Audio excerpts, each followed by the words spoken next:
तो हेलो बच्चों, कैसे हैं आप। तो बच्चों, आज हम पढ़ने वाले हैं क्लास 9th का चैप्टर नंबर 3, उसके क्वेश्चन आंसर्स। ठीक है। चैप्टर का नाम जैसा कि आप जानते ही हैं, the dynamic atmosphere and changing climate.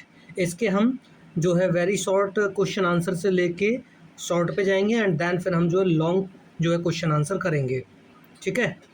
तो हम स्टार्ट करते हैं वेरी शॉर्ट क्वेश्चन आंसर से।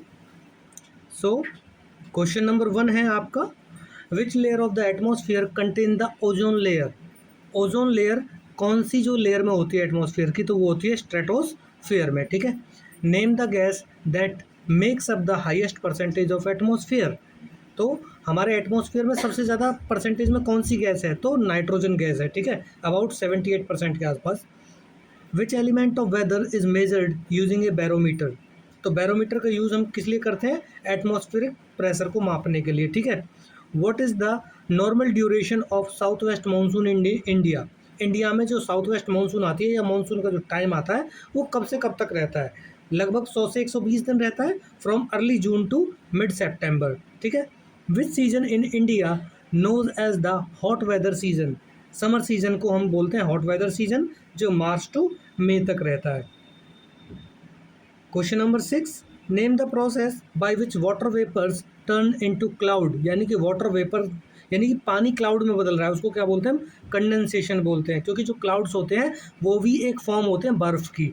ठीक है ना। तो पानी से बर्फ़ में बदलना ही क्या कहलाता है, कंडेंसेशन कहलाता है। ठीक है। What term is used for long term average weather condition of a place. यानी कि एक जगह पर बहुत लंबे टाइम तक एक जैसा ही जब वेदर रहता है, मौसम रहता है, तो उसको क्या बोलते हैं हम, क्लाइमेट बोलते हैं। देखिए, वेदर और क्लाइमेट में केवल एक अंतर है, जो वेदर है वो बहुत छोटे टाइम के लिए रहता है, यानी कि या तो एक दिन, एक हफ्ता, एक महीना मैक्सिमम। लेकिन जो क्लाइमेट है वो 30 से 35 साल के लिए होता है, एक जैसा। ठीक है। विच green house gas is mainly release by burning fossil fuels. यानी कि फॉसिल फ्यूल्स लाइक जैसे कोयला, पेट्रोलियम, डीजल, इनको जलाने से कौन सी गैस निकलती है, तो कार्बन डाइऑक्साइड गैस निकलती है, CO2 निकलती है। What is the immediate cause of flood in most regions. यानी कि अचानक बाढ़ का क्या कारण होता है बहुत से क्षेत्रों में, तो हैवी, इंटेंस और प्रोलॉन्ग्ड रेनफॉल। यानी कि बहुत ज़्यादा मात्रा में बारिश होना और बहुत लंबे टाइम तक बारिश होना। ठीक है। फिर आता है, what does the term carbon footprint. यानी कि कार्बन फुटप्रिंट का मतलब क्या होता है, the total amount of greenhouse gases emitted into the atmosphere by human actions. यानी कि मनुष्य जो भी काम करता है उससे कितनी मात्रा में कार्बन डाइऑक्साइड निकलती है। ठीक है ना। और वो हमारे इन्वायरमेंट में जाती है। ठीक है। उसी को क्या बोलते हैं हम, कार्बन फुटप्रिंट बोलते हैं। यानी कि एक व्यक्ति या व्यक्ति मतलब एक व्यक्ति या ग्रुप ऑफ व्यक्ति बोल सकते हैं कि कितनी मात्रा में जो है ग्रीन हाउस गैसेज हमारे एटमॉस्फेयर में ऐड कर रहा है। ठीक है। उसी को बोलते हैं हम कार्बन फुटप्रिंट। ठीक है। तो अब करेंगे हम क्या, शॉर्ट क्वेश्चन आंसर। तो शॉर्ट क्वेश्चन आंसर्स में हमारा पहला क्वेश्चन है, state any two differences between weather and climate. Weather और क्लाइमेट में क्या फ़र्क होता है। Refer to the state of atmosphere over an area at any point of time. यानी कि मतलब एटमॉस्फेयर में किसी एरिया में, यानी कि कोई इलाका है या कोई एरिया है बड़ा, जिसमें एक टाइम पर कैसा मौसम रहता है। ठीक है ना। उसको हम क्या बोलते हैं, वेदर बोलते हैं। ठीक है। या तो सनी हो सकता है या रेनी डे हो सकता है। मान लीजिए जैसे कि आज दिल्ली में बारिश हो रही है और कोलकाता में धूप निकल रही है, तो दोनों जगह का जो मौसम है वो क्या रहेगा, अलग अलग रहेगा। और जैसे कि मैंने बताया, वेदर बहुत शॉर्ट टाइम के लिए होता है। ठीक है ना। जैसे कि या तो एक दिन के लिए, 2 दिन के लिए, हफ्ते के लिए, ठीक है ना, वीक के लिए हो सकता है। वहीं हम क्लाइमेट की बात करें, refer to the sum total of weather conditions and variations over a large area for a long period of time more than 30 years. जैसे कि मैंने आपको पहले भी बताया ये बात कि एक लंबे टाइम, एक बड़े इलाके में एक जैसा ही मौसम रहता है बहुत लॉन्ग टाइम तक, यानी कि मोर देन 30 ईयर्स, यानी कि 30 साल से ज़्यादा। और मेजरली हम जो इसको मेजर करके चलते हैं 32 टू 35 ईयर्स तक। ठीक है। अब बात करते हैं question number 2, why is the troposphere important for human life. Troposphere ये हमारी जो 5 लेयर्स हैं एटमॉस्फेयर की, उसकी सबसे नीचे वाली लेयर है। ठीक है ना। और ये बताना है हमको कि ये इंपॉर्टेंट क्यों है ह्यूमन लाइफ के लिए। It is the lowest layer of atmosphere containing the oxygen and air that we breathe. Almost all weather phenomena like rainfall, fog, hail, and storms happen within this layer, directly driving our water cycle. यानी कि ये हमारी सबसे पहली बात तो important इसलिए है क्योंकि इसी लेयर में हमारी ऑक्सीजन होती है जो कि ब्रीदिंग में काम आती है, ठीक है ना, सभी के सभी जितने भी लिविंग ऑर्गेनिजम्स होते हैं। सेकंड, ऑलमोस्ट ऑल वेदर फिनोमेनाज, यानी कि मौसम संबंधित जितनी भी इवेंट्स होते हैं, जितने भी मतलब एक तरह से घटनाएं होती हैं, चाहे फिर वो रेनफॉल हो या धुआं हो मतलब फॉग हो, या फिर हेल हो यानी कि ओले वगैरह गिरना हो, ठीक है ना, या फिर तूफान आना हो, स्टॉर्म हो, वो सारे सारे किस में होते हैं, वो इसी में होते हैं, ठीक है ना, किस में, ट्रोपोस्फियर में, ठीक है बच्चे। ये देख लीजिए ये 5 लेयर्स हैं, ठीक है। कौन कौन सी हैं 5 लेयर्स बच्चा? एक है आपकी ट्रोपोस्फियर, सेकंड आपकी आती है कौन सी, stratosphere, mesosphere, thermosphere and exosphere. जो हमने उसकी बात करी थी, क्या बोलते हैं उसको, अल्ट्रावायलेट जो, सॉरी बच्चा, ओजोन लेयर की जो हमने बात करी थी वो किस में होती है बच्चा? वो हमारी स्ट्रेटोस्फियर में ही होती है, ठीक है ना, और 15 to 35 किलोमीटर तक रहती है वो, ठीक है। Question number 3, explain the role of nitrogen in the atmosphere. Atmosphere में नाइट्रोजन का क्या रोल है? और एक बात आप जानते हैं, नाइट्रोजन सबसे ज़्यादा मात्रा में मिलती है हमारी एटमॉस्फेयर में, ठीक है। अब प्लांट लाइफ के लिए कितनी ज़रूरी है ये देख लेते हैं। It is highly essential for the growth of plant as it help them synthesise organic compound and proteins, ठीक है ना, तो प्लांट की लाइफ के लिए बहुत ज़रूरी होती है ये। दूसरा, control combustion since it is relatively inert, it dilutes the highly reactive oxygen gas, preventing rampant and uncontrollable fires on the earth. एक बात बताऊँ आपको, जितनी भी जो आग वगैरह लगती है हमारे एटमॉस्फेयर में या फिर हमारी जो धरती पे, उसको नाइट्रोजन बहुत कंट्रोल करने में जो हमारी क्या करती है, मदद करती है, ठीक है ना, एक तरह से जो कंट्रोल करती है, क्योंकि ऑक्सीजन जो गैस होती है वो बहुत ज़्यादा फ्लेमेबल गैस होती है, ठीक है ना, वो बहुत जल्दी कैच करती है फायर को। बट उसी तरह जो हमारी नाइट्रोजन है वो क्या करती है, वो इसको बहुत ही जो है मतलब कंट्रोल करने में हमारी मदद करती है। फिर बात करते हैं, how does altitude effect temperature. Question number 4 कहता है कि जो एल्टीट्यूड है, ऊंचाई है, जैसे जैसे हम ऊपर जाएंगे वो किस तरह से जो है टेम्परेचर को अफेक्ट करती है चीज़ें, ऊंचाई। So as one goes from the surface of the earth to higher altitude, जैसे जैसे हम जो है धरती से लेके ऊपर जाएंगे यानी कि सरफेस यानी कि लैंड से लेके हाई एल्टीट्यूड पर जाएंगे, the atmosphere become less dense. यानी कि देखिए, जैसे कि मान लीजिए आप बिल्कुल एक एक तो हम बॉटम पे बैठ, आप एक चीज़ देखिए, जैसे कि मान लीजिए ये हमारा वो है, बिल्कुल सरफेस है, और ये हमारा क्या है, एक माउंटेन है। तो जब आप यहाँ पे खड़े हैं, ठीक है, जब आप यहाँ पे खड़े हैं तो यहाँ पर जो प्रेशर होगा एटमॉस्फेयर का वो कितना होगा, और दूसरा एक बंदा यहाँ पे खड़ा है तो इसके ऊपर एटमॉस्फेयर का प्रेशर किस मतलब कितना होगा, तो आप अंदाज़ा लगा सकते हैं कि इस वाले पे ज़्यादा होगा। अब जैसे जैसे ऊंचाई पे जाएंगे एटमॉस्फेयर का जो भार है, जो प्रेशर है वो कम होता चला जाएगा, ठीक है ना। एल्टीट्यूड पर जाने पर क्या होता है, एटमॉस्फेयर जो है कम डेंस हो जाता है। कम डेंस का मतलब होता है जो भारी गैसेज होती हैं, हैवी गैसेज होती हैं, वो ऊपर नहीं होती, और नीचे जितनी भी हैवी गैसेज होती हैं, चाहे कार्बन हो चाहे नाइट्रोजन हो, सारी की सारी नीचे होती हैं, ठीक है। फिर second thing, because thinner air trap less heat, the temperature decreases steadily with increasing height, ठीक है ना। तो जैसे जैसे आप हाइट पे जाएंगे वैसे वैसे आपका जो टेम्परेचर है वो भी क्या हो जाएगा, वो कम होता हुआ चला जाएगा, ठीक है ना। इसीलिए आप देखते होंगे माउंटेन वाले जो इलाके होते हैं वहाँ पर क्या होता है, वहाँ पर जो है टेम्परेचर बहुत ही क्या होता है, लो होता है, ठीक है बच्चे। सो अब हम बढ़ते हैं अपने नेक्स्ट क्वेश्चन की तरफ।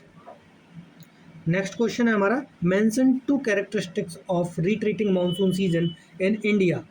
मानसून रिट्रीटिंग का मतलब होता है कि मानसून वापस जा रहा है। एक होता है मानसून एडवांस और एक होता है मानसून रिट्रीट। मानसून एडवांस का मतलब होता है मानसून आ रहा है, मानसून रिट्रीट का मतलब होता है मानसून जा रहा है। The season November October November is marked by the clearance of cloud and study rise in day time temperature. यानी कि अक्टूबर नवंबर में क्या होता है, जो क्लाउड वगैरह वो क्लियर होने लगते हैं आकाश से, स्काई से, और जो डे का टेम्परेचर वो बढ़ने लगता है। देखिए जब क्लाउड होते हैं तो सनरेज भी नहीं आ पाती, और जब सनरेज नहीं आ पाएंगी तो टेम्परेचर नहीं बढ़ेगा, और जब क्लाउड ही नहीं होंगे तो क्लियर से क्या ही होगा, सनरेज को जो है लैंड तक या सरफेस तक आने में कोई दिक्कत नहीं होगी, तो उतना ही जो है टेम्परेचर इंक्रीज होगा।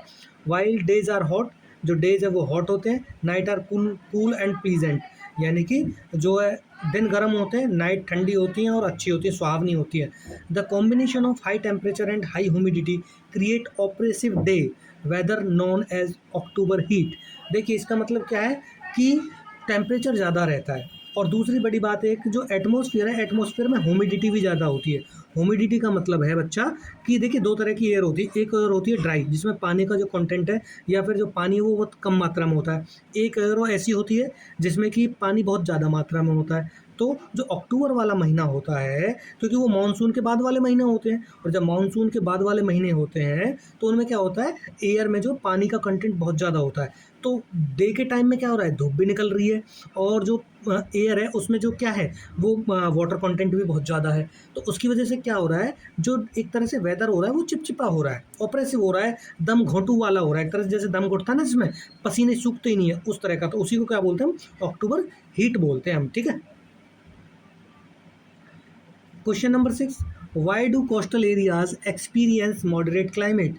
जो कोस्टल इलाके होते हैं उनमें मॉडरेट जो है मतलब टेम्परेचर क्यों होता है, क्लाइमेट क्यों होता है, ना ज़्यादा गर्मी ना ज़्यादा सर्दी। देखिए लार्ज वाटर बॉडीज़, बहुत बड़ी बड़ी जो वाटर बॉडीज़ है लाइक अरबियन सी या बे ऑफ बंगाल, वो इंडिया के दोनों तरफ है, heat up and cool down much slower then land, ठीक है। तो जो वाटर बॉडीज़ होती हैं वो लैंड के मुकाबले देर से गर्म होती है, देर से ठंडी होती हैं, ठीक है ना। दूसरा, sea breezes continuously regulate coastal temperature ensuring a very low difference between maximum and minimum temperature throughout the year। आपको एक बात बताऊं मैं, जैसे ही मान लीजिए ये इंडिया है, ठीक है, इधर हमारी बे ऑफ बंगाल है और इधर हमारा अरबियन सी है, ठीक है ना। जो कोस्टल इलाका है, जो लैंड है हमारी, ये जल्दी ही क्या होती है, इसका टेम्परेचर जो बहुत जल्दी क्या होता है, प्लस हो जाता है, माइनस हो जाता है, ठीक है। और दूसरी तरफ जो समुद्र है, मान लीजिए दिन के टाइम जो लैंड है वो गर्म है, तो यहाँ से जो सर्कुलेशन चलेगा वो ऐसे चलेगा, हवा ऊपर उठेंगी समुद्र की तरफ जाएंगी, और समुद्र की जो भारी हवाएं हैं वो लैंड की तरफ आएंगी, ठीक है ना। तो इस तरह से क्या होता है बच्चे, और रात में उल्टा हो जाता है, रात में जब समुद्र गर्म होता है तो क्या होता है कि भाई समुद्र की जो हवाएं हैं वो ऊपर उठती हैं, और जो यहाँ की जो हैवी हवाएं होती है लैंड की वो इस तरफ आनी जाती हैं, यानी कि रात में धरती ठंडी हो जाती है, जब ठंडी हो जाती है समुद्र गर्म हो जाता है, तो धरती की हवाएं समुद्र की तरफ जाने लगती हैं, और दिन में लैंड गर्म होती है, वाटर ठंडा होता है, तो वाटर की जो हवाएं वो किधर जाती हैं, वो लैंड की तरफ जाती हैं, बिकॉज क्योंकि आप जानते हैं कि हाई प्रेशर से लो प्रेशर की तरफ जो क्या है, जो एयर है वो मूव करती है, ठीक है ना, विंड मूव करती है, ठीक है बच्चा। और जो लैंड ब्रीज और सी ब्रीज बोलते हैं हम इसको, यानी कि सी से लैंड की तरफ चलेगी तो उसको सी ब्रीज बोलेंगे, और जो लैंड से सी की तरफ चलेगी उसको लैंड ब्रीज बोलेंगे, ठीक है ना। अब हमारा नेक्स्ट क्वेश्चन है, give two human activities responsible for climate change. तो पहली है burning fossil fuels. Burning fossil fuels में कौन कौन सी चीज़ें आती हैं बच्चे, फॉसिल फ्यूल्स में आती हैं आपके जैसे कोयला, पेट्रोलियम, नेचुरल गैस, इस ठीक है ना। In industries transport release large amount of greenhouse gases. Transport जो है यानी कि जो हमारी कार्स वगैरह हैं, बस वगैरह हैं, वो भी बहुत बड़ी मात्रा में जो कार्बन डाइऑक्साइड क्या करते हैं, रिलीज करती हैं एटमॉस्फेयर में। पहला तो ये कारण हो गया।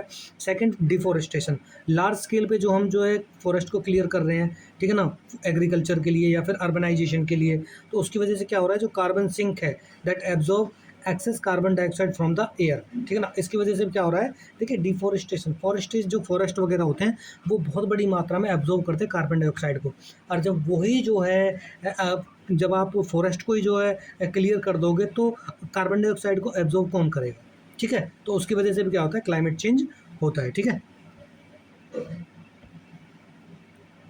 अब आता है question number 8, explain how deforestation contribute to flood.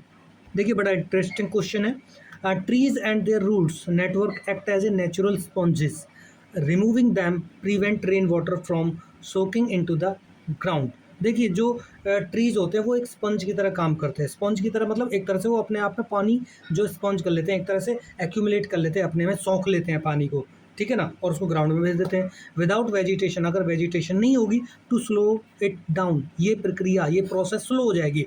Heavy rain water flows rapidly over the bare ground, यानी कि एक तरह से ग्राउंड पे से जो रेन वाटर है वो बहुत तेज़ से बहेगा, और जब बहेगा तो directly into the river beds causing sudden overflow. एक तरह से बहुत ज़्यादा मात्रा में जो कई बार जो रिवर्स हैं वो क्या होंगे, ओवरफ्लो करेंगे, बाढ़ आने का कारण बनेगा, ठीक है। अब आपका question number 9, state two impact of global warming on India's climate. Global warming के क्या मतलब इंडिया के क्लाइमेट पे क्या जो है इम्पैक्ट पड़ रहा है। एरेटिक रेनफॉल, एरेटिक का मतलब कभी आती है कभी नहीं आती है, देर से आती है, कभी जल्दी आ जाती है, कभी ज़्यादा हो जाती है, कभी कम हो जाती है। It alter the timing and distribution of Indian monsoon को इम्पेक्ट करता है, leading to unexpected cycle of severe droughts and extreme cloud burst.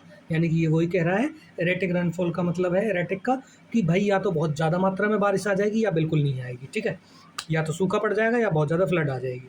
फिर हिमालयन ग्लेशियर रिट्रीट, यानी कि जो हिमालयन ग्लेशियर है, ग्लोबल वार्मिंग की वजह से क्या हो रहा है, ग्लोबल वार्मिंग हो रही है, टेम्परेचर बढ़ रहा है। What is the meaning of global warming? Global warming का मतलब होता है बेटा कि कॉन्टिन्यूसली जो है अर्थ का टेम्परेचर बढ़ रहा है, ठीक है, उसी को हम बोलते हैं ग्लोबल वार्मिंग। और जब टेम्परेचर बढ़ रहा है अर्थ का, तो उसकी वजह से क्या हो रहा है, ग्लेशियर्स मेल्ट कर रहे हैं, ठीक है ना। और जब ग्लेशियर्स मेल्ट कर रहे हैं तो सिंपल सी बात है, जो हिमालय के जो ग्लेशियर हैं, आइस कैप्स हैं, वो डे बाई डे, ठीक है ना, वो क्या हो रही है, रिट्रीट हो रही है, पीछे धकेलती जा रही हैं, यानी कि उनकी ऊंचाई और बढ़ती जा रही है। और सिंपल सी बात है, अगर ग्लोबल वार्मिंग नहीं होगी तो बहुत भरपूर मात्रा में जो ग्लेशियर्स होंगे और पानी की कोई कमी नहीं होगी नदियों में, ठीक है ना। तो ग्लोबल वार्मिंग की वजह से क्या हो रहा है, जो हिमालयाज़ की जो बर्फ़ है वो क्या कर रही है, पिघल रही है, पीछे हट रही है, ठीक है ना। ये क्या है, endangering the long term water supply of major north Indian rivers. यानी कि आप जानते हैं मोस्टली जो इंडिया की जो नॉर्थ रिवर्स हैं, देखिए जैसे कि मान लीजिए ये आप जानते हैं, ये इंडिया है, ठीक है ना, ये कश्मीर है, ठीक है, ये कश्मीर है बच्चे, ठीक है। यहाँ से ये हम जानते हैं जो हिमालयाज़ हैं हमारा, वो कहाँ पे है, वो आप जानते हैं हिमालयाज़ यहाँ पे है, ठीक है।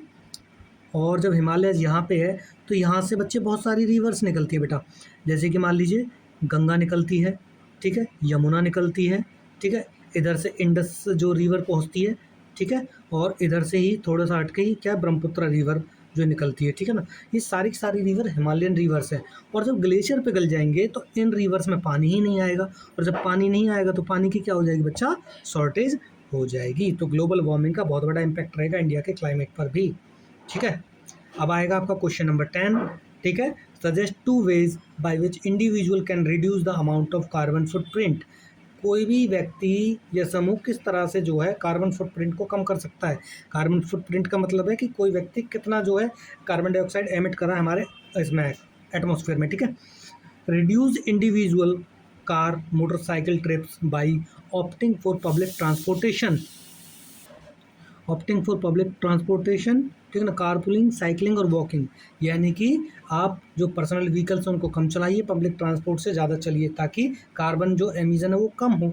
Second thing, energy conservation, energy को आपको कंजर्व करना है। Switch off appliances when not in use and replace traditional incandescent bulb with energy efficient LED lightning.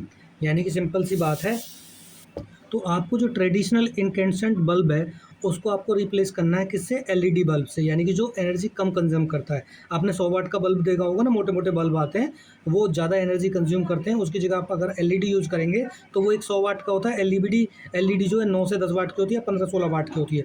आप सोच के देखिए 15 वाट की भी अगर एलईडी है तो कितनी एलईडी आप एक बल्ब के को रिप्लेस करके जला सकते हैं और कितनी एनर्जी आप सेव कर सकते हैं, ठीक है बच्चे। तो अब पढ़ेंगे हम लॉन्ग क्वेश्चन आंसर्स। तो पहला क्वेश्चन है long question, describe the structure and composition of atmosphere and explain how each layer support life on earth, ठीक है। हम इसमें कॉम्पोजिशन पढ़ेंगे एटमॉस्फेयर का। तो atmosphere is a mixture of various gases, water vapour and dust particle that surround the earth, ठीक है। और इसमें जो है सबसे पहली जो गैस आती है वो आती है नाइट्रोजन, 78% है। द मोस्ट अबंडेंट गैस है ये, essential for plant growth and protein synthesis. और दूसरा आपने देखा भी था, जो नाइट्रोजन गैस है वो किस तरह से जो है बर्निंग को रोकती है, आग लगने को रोकती है, ठीक है ना, क्योंकि ऑक्सीजन फ्लेमेबल है। ऑक्सीजन है 21%, crucial for the respiration of living organisms and combustion.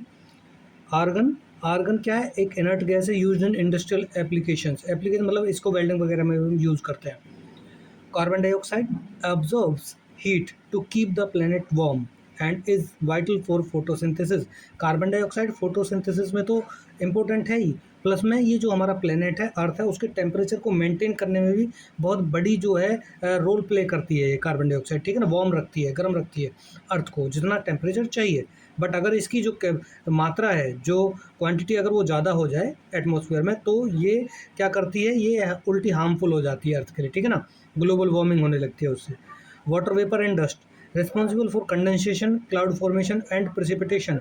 जो वाटर वेपर है उसी की वजह से क्या होता है, वाटर वेपर और डस्ट की वजह से, देखिए जो डस्ट है ना, एयर में जो डस्ट पार्टिकल होते हैं उसी के ऊपर क्या होता है, जो वाटर है वो कंडेंस्ड होता है, उसी के ऊपर जमता है, ठीक है ना। तो जो वाटर वेपर की वजह से क्या होता है, कंडेंसेशन होता है। कंडेंसेशन आप जानते हैं क्या होता है, जो वाटर है वो सॉलिड में कन्वर्ट हो जाता है, यानी कि वाटर बर्फ में कन्वर्ट हो जाता है, ठीक है ना। और क्लाउड आप जानते हो क्या होता है, कि जब ऊपर जो एटमॉस्फेयर में जो वाटर होता है वो बर्फ़ में जम जाता है, तो उन्हीं छोटी छोटी बर्फ़ से मिलकर क्या बनते हैं, क्लाउड बनते हैं। और जब ये बर्फ़ बहुत बड़ी हो जाती है तो उसके बाद प्रेसिपिटेशन होती है, ठीक है ना, बारिश होती है, ठीक है बच्चे। ये देखिए, ये क्या है, कॉम्पोजिशन, एयर कंपोनेंट है, nitrogen, oxygen, argon and carbon dioxide and other gases. और ये आपके क्या है, लेयर्स ऑफ एटमॉस्फेयर है, क्योंकि अभी हम लेयर्स ऑफ एटमॉस्फेयर पढ़ने वाले हैं, ठीक है। Structure of the atmosphere and support for life. सबसे पहला आता है आपका, देखिए 5 लेयर्स हैं हमारी, किसकी, एटमॉस्फेयर की, ठीक है ना, 5 लेयर्स हैं। और इसमें हमारी जो पहली लेयर आती है कौन सी, ट्रोपोस्फियर आती है, द लोएस्ट लेयर, ये सबसे नीचे वाली लेयर है, ठीक है ना। हाइट इसकी अप्रोक्सीमेटली 13 किलोमीटर तक है, लेकिन इसकी हाइट भी दोनों पे अलग अलग है। इक्वेटर पे अलग हाइट होती है और पोल्स पे अलग। इक्वेटर पे आप जानते हैं जैसे ये अर्थ है, ठीक है ना, अर्थ पे ये 0 डिग्री है, इसी को इक्वेटर बोलते हैं, और ये पोल होता है। तो इक्वेटर पे जो इसकी हाइट ज़्यादा होती है ट्रोपोस्फियर की, और यहाँ पे कम होती है, ठीक है ना। तो दूसरी जगह आपका फिर क्या, it contain about 75% of the atmosphere total mass, यानी कि एटमॉस्फेयर, जितनी भी जो एटमॉस्फेयर है, जो हवाएं हैं, जो एयर है या फिर जो गैसेज है, वो 75% इसी उसमें मिलती है, स्फीयर में, ट्रोपोस्फियर में, ठीक है। और लाइफ को किस तरह से सपोर्ट करता है ये, इसमें ऑक्सीजन होती है जो ब्रीदिंग के काम आती है, और all major weather phenomenas like clouds, rain, storms occurs here. और मतलब सारे के सारे जो इन्वायरमेंटल फिनोमिनाज है वो आपको इसी में देखने को मिलेंगे, ठीक है। फिर आते ही आपकी दूसरी लेयर आती है स्ट्रेटोस्फेयर। ये हमारी जो 50 किलोमीटर तक मिलती है हाइट में, और it is dry, free from clouds and experiences stable air movement. ये फ्री होती है, इसमें क्लाउड वगैरह नहीं होते, तापमान अच्छा होता है इसमें। और इसीलिए आप जानते होंगे जो स्ट्रेटोस्फेयर है ना, इसी में जो एयरप्लेन भी क्या करते हैं, फ्लाई करते हैं, ठीक है ना, क्योंकि यहाँ पे एनवायरमेंटल जो फिनोमिना है वो नहीं देखने को मिलते हैं आपको। लाइफ को सपोर्ट कैसे करता है, क्योंकि इसमें ओजोन लेयर होती है, ओजोन लेयर जिसका फॉर्मूला होता है ओजोन गैस, O3। ये क्या करती है, जो अल्ट्रावायलेट रेडिएशंस आती है, यानी कि सूरज से कुछ ऐसी ऐसी किरणें आती हैं जिनसे कि इंसान को क्या है, कि स्किन कैंसर हो सकता है। तो जैसे कि मान लीजिए लैंड है, ठीक है ना, अर्थ, और इसके चारों तरफ लेयर बनी हुई है, ठीक है ना, ऐसी। ये मान लीजिए ट्रोपोस्फियर है, और ये स्ट्रेटोस्फियर है। स्ट्रेटोस्फियर में क्या है आपकी, जो O3 है, ओजोन लेयर है, जो सन से जो हमारी क्या आती हैं, जो सन से जो हमारी रेडिएशंस आती हैं, किरणें आती हैं, इनमें क्या होता है, अल्ट्रावायलेट रेडिएशंस होती हैं। और जब ये अल्ट्रावायलेट रेडिएशंस होती हैं, इनसे मनुष्य को क्या होता है, कई बार स्किन कैंसर होता है। अगर ये ओजोन लेयर ना हो तो हमको बहुत नुकसान हो, ठीक है ना। इसीलिए जो ये लेयर है हमको प्रोटेक्ट करती है, ठीक है ना। और इसके अलावा मरीन इकोसिस्टम है उसको भी प्रोटेक्ट करती है, ठीक है, मरीन मतलब समुद्री जो जीवन है। It also provide ideal flying condition for the commercial jets, यानी कि एरोप्लेन वगैरह के उड़ाने के लिए भी ये इसमें जो है, मतलब एक तरह से बहुत बेहतरीन जो है स्फीयर है। और फिर आता है हमारा मीजोस्फीयर। ये हमारा 80 किलोमीटर तक है, ठीक है। टेम्परेचर इसमें ड्रॉप होता है रैपिडली विद एल्टीट्यूड, जैसे जैसे ऊंचाई बढ़ती है वैसे वैसे टेम्परेचर इसमें घटता चला जाता है, reaching the coldest level in the atmosphere, यानी कि इसमें बहुत लो, मतलब बहुत कोल्डेस्ट लेवल तक क्या है, मतलब टेम्परेचर घट जाता है इसमें, ठीक है। फिर लाइफ को कैसे सपोर्ट करता है ये, कि आप जो मेटेओराइट्स होते हैं, ठीक है ना, मेटेओराइट्स जो आते हैं, मतलब स्पेस से जो मेटेओराइट्स आते हैं, जो पत्थर के टुकड़े आते हैं, वो इस स्फीयर में आते आते क्या करने लगते हैं, बर्न होने लगते हैं, जलने लगते हैं। इसके कारण, फ्रिक्शन के कारण जलने लगते हैं। और इसकी वजह से ये क्या करती है, जो लेयर है ये प्रोटेक्ट करती है अर्थ को फ्रॉम द किससे, डिस्ट्रक्टिव इम्पैक्ट से। सोच के देखिए, अगर एक बड़ा पत्थर जो है डायरेक्टली अर्थ पे गिर जाए तो कितना बड़ा लॉस होगा। एक बार गिरा था, ठीक है, जब गिरा था तो क्या होता, पूरे पूरे डायनासोरस की जो स्पीसीज़ है उसको क्या कर दिया था, एक्सटिंक्ट कर दिया था उसने, ठीक है। तो इसी तरह से जो ये मेटेओराइट्स आते हैं स्पेस से, उनको जलाने का काम करती है क्या, मीजोस्फीयर वाली जो लेयर है, ठीक है। फिर आती है आपकी थर्मोस्फीयर। ये हमारी 80 टू 400 किलोमीटर तक है ऊपर स्पेस में, और इसमें क्या होता है, टेम्परेचर बढ़ने लगता है विद हाइट, ठीक है। Contain electrical charges particle called ions. इसमें क्या होता है, इसमें बहुत सारे आयंस होते हैं, इलेक्ट्रिकल चार्ज, ठीक है ना, यानी कि इलेक्ट्रिक चार्ज आयन्स होते हैं वो क्या करते हैं, ये क्या करते हैं, सबसे बड़ी बात तो एक और है कि ये जो लेयर है, ये लेयर हमेशा रिफ्लेक्ट करती है रेडियो वेव्स को to back earth and enabling global wireless communication, satellite links and broadcasting. और इसकी वजह से जितना भी कम्युनिकेशन सिस्टम है हमारा, फ़ोन से लेके मोबाइल से लेके और जो है ब्रॉडकास्टिंग तक, यानी कि टीवी वगैरह जो आप देखते हैं वो सारी की सारी क्या है, इसी से होती हैं। ठीक है, और एक और बात बताऊँ आपको, थर्मोस्फीयर में ही एक लेयर जो होती है आयनोस्फीयर, आयनोस्फीयर इसलिए कहते हैं क्योंकि इसमें चार्ज पार्टिकल होते हैं, ठीक है ना, इलेक्ट्रिक की तरह। और जो ये लेयर है, इसी लेयर में जो ऑरोरा लाइट भी दिखती है, ठीक है ना, कौन सी, ऑरोरा लाइट। आपने देखा होगा जो नॉर्थ पोल और साउथ पोल है, ठीक है ना, पृथ्वी का, उसमें एक लाइट चमकती है, ठीक है। और जो वो लाइट चमकती है वो क्या होता है कि सूरज से ना कुछ लेयर्स आती हैं, ठीक है ना। सूरज आप जानते हैं जैसे कि एक फायर है, मतलब आग का गोला है एक तरह से, उसमें से ना क्या होती है, बहुत सी आग की जो लपटें आती हैं उनको क्या करते हैं, जो बाहर पृथ्वी पर मतलब एक लेयर होती है मैग्नेटोस्फीयर, ठीक है, यानी कि एक मैग्नेट की तरह काम करती है वो, तो उसको अर्थ पे आने से रोक लेती है। जब अर्थ पे नहीं आ पाती हैं तो क्या होती है, वो अर्थ के पोल पे चली जाती है, और जब अर्थ के पोल पे चली जाती है तो वही लाइट चमकती है। जैसे कि मान लीजिए ये आप जानते हैं अर्थ है, ठीक है ना, इसके चारों तरफ एक इलेक्ट्रिक फील्ड है ऐसे, ठीक है ना, ठीक है, क्योंकि आप जानते हो अर्थ की कोर के बारे में आपने सुना होगा, अर्थ की कोर किससे बनी हुई है, निकल और आयरन से बनी हुई है, और इन दोनों ही मेटल्स में क्या होता है, इलेक्ट्रिक प्रॉपर्टी होती है, मैग्नेटिक प्रॉपर्टी होती है, ठीक है ना। तो जैसे ही मान लीजिए सन है, सन से क्या होता है, सन आग का गोला है, तो इसमें से कुछ ना जैसे आग निकलती है थोड़ी सी, तो वो आग फ्लो करके ऐसे जाती है सीधे अर्थ पे आए। अगर आपका मैग्नेटो जो अर्थ मैग्नेट की तरह बिहेव ना करे तो वो सीधी सीधी यहाँ मतलब धरती पे आ सकती है और लाइफ को जो है डिस्ट्रॉय कर सकती है बुरी तरह से। लेकिन ये क्या करती है, जो मैग्नेट स्फीयर है, मैग्नेटोस्फीयर है, ये क्या करता है, इन सोलर फ्लेयर्स को रोक लेता है, और इनको क्या करता है, ये फिर यहाँ पे जाते हैं पोल्स पर, ठीक है ना, कहाँ जाती है, इन पोल्स पे चली जाती है, और इधर नॉर्थ पोल पे भी और इधर साउथ पोल पे भी लाइट चमकती है, ठीक है ना। वो उसी लाइट को हम बोलते हैं ऑरोरा, ठीक है ना। इधर चमकने वाली को बोलते हैं ऑरोरा बोरियोलिस, और इधर चमकने वाली को बोलते हैं ऑरोरा ऑस्ट्रेलिस, ठीक है। हालांकि आपका टॉपिक नहीं था, बस आपको जानकारी के लिए बता दिया है मैंने, ठीक है बच्चे। अच्छा जी, फिर हमारी नेक्स्ट आती है एग्जोस्फीयर।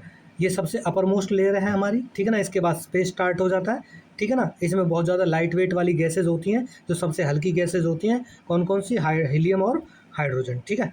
फिर ये एक्ट करती है एज ए फाइनल बाउंड्री, यानी कि बिल्कुल फाइनल बाउंड्री की तरफ एक्ट करती है, बिल्कुल लास्ट वाली वॉल है हमारी किसकी, एटमॉस्फेयर की। ये क्या करती है, separating biosphere from the harsh vacuum and cosmic radiation space, ठीक है ना, एक तरह से स्पेस से जो अर्थ का एटमॉस्फेयर है उसको अलग करती है, ठीक है। अब पढ़ेंगे हम question number 2। Question number 2, explain the element of weather and analyse how they collective influence the climate of a region. पहले हम इसमें वेदर के एलिमेंट्स पढ़ेंगे और फिर देखेंगे ये सारे के सारे मिलकर किसी रीजन के क्लाइमेट पे, किसी एरिया के क्लाइमेट पे क्या इम्पैक्ट डालते हैं, ठीक है। सो वेदर के और क्लाइमेट के जो एलिमेंट हैं वो बेसिकली सेम ही होते हैं, बस वेदर और एलिमेंट क्लाइमेट में मैंने आपको फ़र्क बताया था, वेदर शॉर्ट टाइम के लिए होता है, क्लाइमेट लॉन्ग टाइम के लिए होता है। सो temperature, the degree of hotness and coldness of air measured by thermometer, यानी कि हवा का गर्म होना ठंडा होना, ठीक है ना, वो एक तरह से टेम्परेचर होता है, और मेजर्ड बाय ए थर्मोमीटर, यानी कि एक तरह से थर्मोमीटर के थ्रू हम टेम्परेचर को क्या कर सकते हैं, मेजर कर सकते हैं, ठीक है। फिर atmospheric pressure, the weight of air pressing down on the earth surface, यानी कि एटमॉस्फेरिक प्रेशर का मतलब क्या होता है, देखिए एटमॉस्फेरिक मतलब जो हवाएं हैं, और प्रेशर मतलब वो कितना प्रेशर डाल रही हैं, ठीक है ना। जैसे कि ये हमारी क्या लैंड है, इस पर कोई व्यक्ति खड़ा है, तो जो हवाएं हैं पूरे उसकी स्फीयर की, वो कितना प्रेशर डाल रही हैं इससे ऊपर से, उसको बोलते हैं एटमॉस्फेरिक प्रेशर, ठीक है। विंड, विंड क्या है, the movement of air from high pressure area to low pressure area, यानी कि जो विंड है, देखिए आप जानते हैं एयर और विंड में क्या जो है डिफरेंस होता है, जो एयर होती है वो स्टेबल होती है, ठीक है बच्चे, वो मूव नहीं करती, और जब ये एयर मूव करने लग जाती है, ठीक है ना, ब्लो करने लग जाती है, तो वन प्लेस से एक दूसरे प्लेस पर जाती है ब्लो होके, इसी को जो मूविंग एयर है, इसी को क्या बोलते हैं बच्चा, हम विंड बोलते हैं, ठीक है। अच्छा जी, फिर है आपका हाई प्रेशर से लो प्रेशर में बहती है, कैसे बहती है, देखिए जी एक बात बताऊं मैं आपको, जैसे कि मान लीजिए ये इंडिया है मान लीजिए, ठीक है, ये लैंड इलाका है और ये सी वाला इलाका है। तो जब गर्मी पड़ती है, ठीक है, जब गर्मी पड़ती है तो टेम्परेचर बहुत ज़्यादा होता है। टेम्परेचर बहुत ज़्यादा होता है तो जो लैंड वाला इलाका है वो बहुत जल्दी गर्म हो जाता है। और जब ये वाला इलाका गर्म होगा, आप जानते हैं जब जैसे जैसे गर्म होती है चीज़ें या फिर जो लैंड गर्म होती है तो जो यहाँ की एयर होती है इसके कांटेक्ट में आके वो भी गर्म होती है और गर्म होकर वो ऊपर उठने लगती है, ठीक है ना, एटमॉस्फेयर में ऊपर चली जाती है। तो जब यहाँ की जो वो एयर है वो खाली हो गई तो यहाँ पे तो एयर बची ही नहीं। तो इसका इसकी जगह लेने के लिए एक ठंडी एयर आएगी, ठीक है ना, दूर से। और जो ये ठंडी एयर है इसका प्रेशर क्या होता है, वो हाई होता है। और यहाँ पे जो प्रेशर होता है वो लो होता है। ध्यान रखना, जहाँ पे टेम्परेचर ज़्यादा होगा वहाँ पे प्रेशर क्या होगा, लो होगा, ठीक है ना। और जहाँ पे टेम्परेचर कम होगा वहाँ पे प्रेशर क्या होगा, ज़्यादा होगा, ठीक है ना। तो जो विंड है वो हाई प्रेशर से लेके लो प्रेशर की तरफ क्या करती है, मूव करती है, ठीक है बच्चे। फिर आती है ह्यूमिडिटी। ह्यूमिडिटी क्या है, the amount of water vapour present in air at any given time. यानी कि हवा में जो पानी होता है उसी को हम क्या बोलते हैं, एक तरह से ह्यूमिडिटी बोलते हैं। प्रेसिपिटेशन का मतलब क्या है, condensed water vapour falling to the ground as rain, snow और स्लीट। यानी कि सिंपल सी बात है, जो वाटर वेपर कन्वर्ट हो जाते हैं बर्फ़ में, एटमॉस्फेयर में, उसके बाद क्या होता है वो धरती पे उल्टा गिरते हैं जिसको हम बारिश बोलते हैं, ठीक है ना। अच्छा, अब चलते हैं हम आगे कि किस तरह से सारे के सारे एलिमेंट क्लाइमेट को इम्पेक्ट करते हैं, ठीक है ना। तो किस तरह से इम्पेक्ट करते हैं, प्रेशर विंड रिलेशनशिप। प्रेशर और विंड रिलेशनशिप क्या है, temperature differences create pressure belt, ठीक है। For example high temperature create low pressure and air moves wind into these low pressure zones and carried moisture. जैसे मैंने आपको बताया था पहले ही, ठीक है, कि भाई कैसे कैसे, देखिए आपको बताऊं प्रेशर बेल्ट का मतलब क्या है। बस आप ना इसका एक सिंपल सा कॉन्सेप्ट समझ लीजिए बच्चा, कि हाई प्रेशर से लो प्रेशर की तरफ बढ़ती है। जैसे मैंने अभी आपको बताया था कि किस तरह से धरती गर्म होती है, वहाँ की हवा ऊपर चली जाती है और जो दूर दराज ठंडी हवा होती है वो उसकी जगह ले लेती है, ठीक है ना। जहाँ ठंडी हवा होगी, सिंपल सी बात है, ठंडी क्यों है, क्योंकि टेम्परेचर कम है वहाँ का, ठीक है ना। तो वो भारी हवा वहाँ को उसको फिल करने के लिए आती है। अब यहाँ पे इसने एक टर्म यूज़ करी है, प्रेशर बेल्ट। प्रेशर बेल्ट का मतलब क्या है, देखिए अर्थ पर बहुत सारी बेल्ट हैं, ठीक है ना, हवा की। जैसे कि मान लीजिए ये अर्थ है, यहाँ पे एक इस पे क्या है, ट्रॉपिकल वाला इलाका है, सब ट्रॉपिकल वाला इलाका है और सब पोलर वाला इलाका है। जो ये ट्रॉपिकल वाला इलाका है यहाँ पे गर्मी बहुत होती है, ठीक है ना। और यहाँ पे गर्मी बहुत होती है, सिंपल सी बात है, यहाँ की जो हवा है वो ऊपर उठ जाती है और ऊपर उठ के क्या करती है, दूसरी तरफ जाती है और ऊपर से ठंडी होके फिर नीचे उतरती है सब ट्रॉपिकल पे, ठीक है ना। और सब ट्रॉपिकल से फिर फैलती है इधर की तरफ और इधर की तरफ, फिर गर्म होती है, फिर ऊपर उठती है, फिर जाती है सब पोलर और पोलर की तरफ। तो इस तरह से बहुत सारी बेल्ट हैं, ठीक है ना।